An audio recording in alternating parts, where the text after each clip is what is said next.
Class 4 for race number 3. It's over the 1,400 metres, headed by Right Call, who drops back into Class 4. He's a 3-time course and distance winner. He'll probably roll forward as well. Merry Go wins another class drop. A Beautiful drops in class as well. Smiling Pride, Class 4 for the first time. Fortune Way gets a hood on for the first time. Jumbo Bus tries the trip for the first time. Shallock, Measure Treasure and Golden Choice Ahead still yet to win.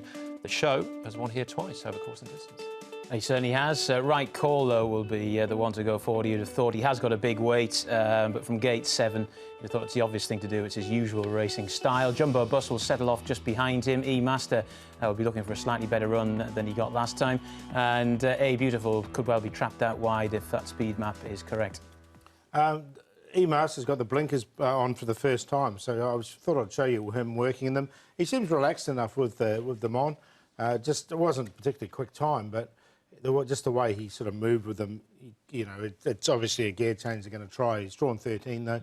Pearl Champion's only had the one start. He's come out of that run with no problems, and he's stripped a bit fitter for that run as well. Sam Clipperton, he should get a nice run from barrier number 2. Pearl Champion's come up quite short early as well, so a bit of support around him. And here's Tommy Berry, Fortune Way. He's got the hood on for the first time. Another one that's drawn wide, but he's third up now, and another one that is noticeably a bit fitter for after the 2 starts today. All right, OK. We'll come back to that in a second. We're going to start off here with Empire Star. Good form reference, this, I think, because he's finished behind Raging Storm, who we'll see in race number 10. Gets out wide here. He did this from barrier 14. He's got barrier 4 this time round. Well, he's still a non-winner, this fella, but he's very consistent. He has got a better draw. The slight caveat is I think he's one of those horses who actually won't be able to take advantage of it because he doesn't have a huge amount of early speed and he seems to cope well with wide draws. But I still think he's going to go quite nicely if he can get a clear run in the latter stages. He hits the line well. He is 0 from 11, but he generally runs the same race over and over again. And I think he's going to be pretty there. He's going to be there or thereabouts. Ambitious Heart is a difficult one to catch. He plotted his copybook there, but prior to that, he's run quite well. Yeah, I threw him in the numbers. Empire Star, I think he can run on. As John mentioned, the barrier draws are relevant, I think, for him. Right, OK. Pearl Champion, just one race to judge him on so far. It was this one, behind Hampson Bobo. He was over 100 to 1. Actually worked home OK. Yeah, he didn't go too badly. He sort of finished off midfield. He works well on the dirt, this horse. He's by Rip Van Winkle, so the same sire as a few of the other ones that have done well on this. Goldie Flanker springs to mind. But he's going forward in condition, this horse.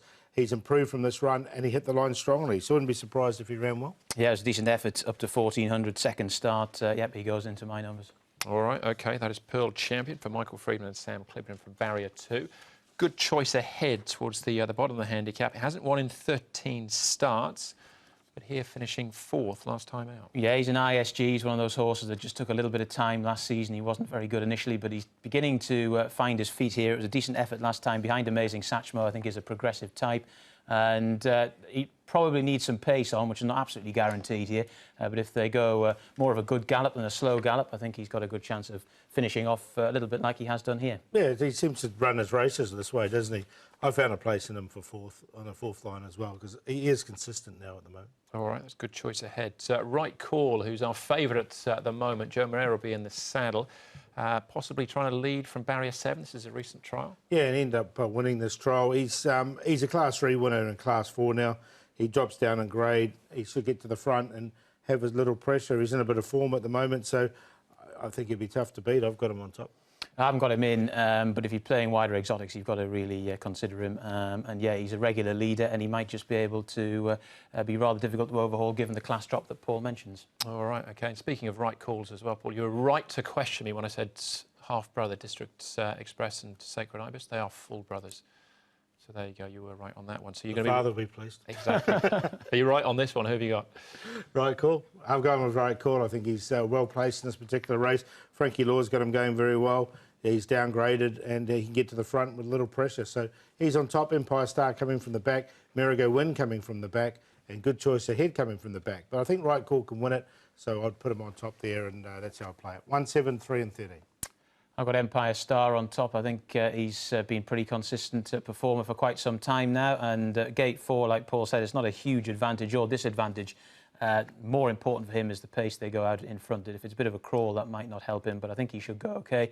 Pearl Champion, it was a very good run. That last sort of 100 metres of his debut was pretty impressive. The Show is a horse I've been kind of waiting for in this sort of race for a while now. I think he can go quite nicely. Merry Go Win was ridden upside down last time. If they take him back and there's some pace on, I think he can stay on quite well and go nice at a decent price. And the play there, the QQP on 7, 8 and 14. There you go, 1 and 7, the cue for me there in race number 3.